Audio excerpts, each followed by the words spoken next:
Kinwestiyon ni Palace Press Officer Claire Castro ang kabiguan ni Congressman Leandro Leviste na tuparin ang solar commitment sa gobyerno.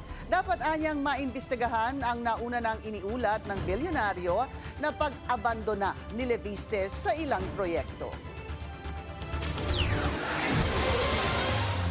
Maraming isyung kailangang sagutin si bilyonaryo Congressman Leandro Leviste. Ito ang giit ni Palace Press Officer Claire Castro sa On Point ng Bilyonaryo News Channel.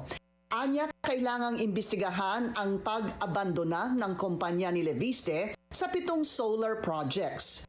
Una nang ibinunyag ng bilyonaryo na itinigil ng Solar para sa Bayan o SPBC ang mga proyekto noong 2022, 3 taon matapos makakuha ng congressional franchise.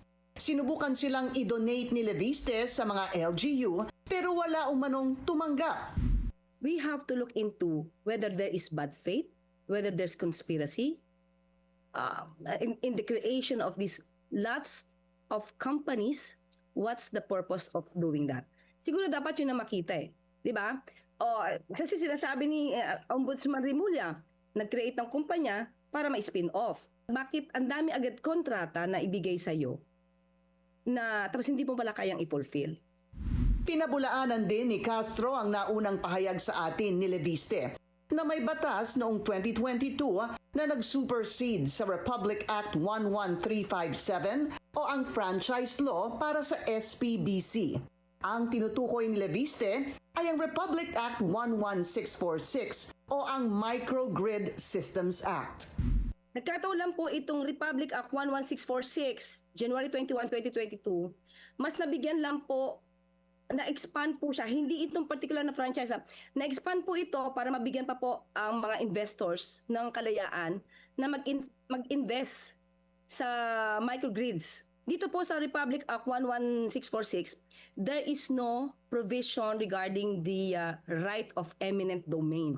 So doon po sa bagong batas na sinasabi, wala pong right of eminent domain.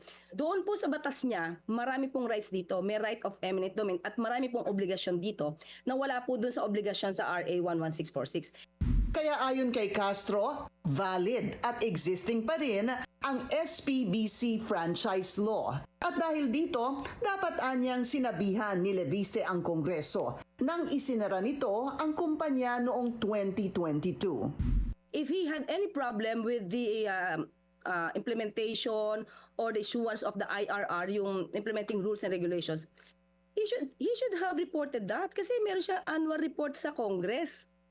So, required yun nasa batas yun Ipinaliwanag din ni Castro ang epekto ng kabiguan ni Leviste na tuparin ang mga pangako sa gobyerno. Yung reason na hindi ka, because of the red tape and lack of IRR, taliwas po siya dun sa binigay sa franchise And at the same time, sabi nga ni si Secretary Sharon, parang 12,000 families ang naapektuhan nito because hindi ka nakapag-deliver. Na kung nabigay sa mas reliable company, mas maaasahan na kumpanya, baka natupad na to yung balak na magbigay talaga ng liwanag sa ating mamamayan.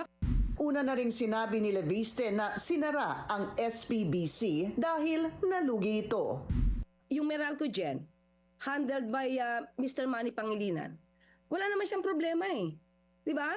Hindi niya problema yung IRR. Hindi niya problema yung sinasabing red tape. At ang sabi ni Secretary Sharon, successful siya.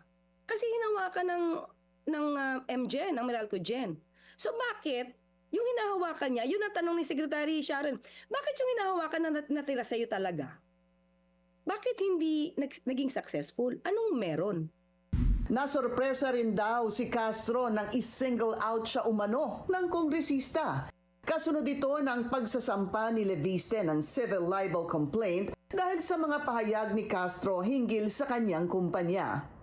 I do not want naman to say that he should file a case against Ombudsman Rimulya, but the source of this is Ombudsman Rimulya, and I was just making a reaction in my video. I don't know kung meron silang agenda na parang makikita mo lahat ngayon ng mga kaalyado they want me out. They want me to be removed from the as palace press officer. Pansinin mo, parang gano'n talaga ngayon yung kanilang naratibo eh. Sinubukan ng Bilyonaryo News Channel na kunin ang panig ni Congressman Leandro Leviste pero wala pa siyang tugon sa ngayon. Mag-follow sa aming mga social media accounts at mag-subscribe sa aming YouTube channel para sa pinakahuli at eksklusibong mga balita.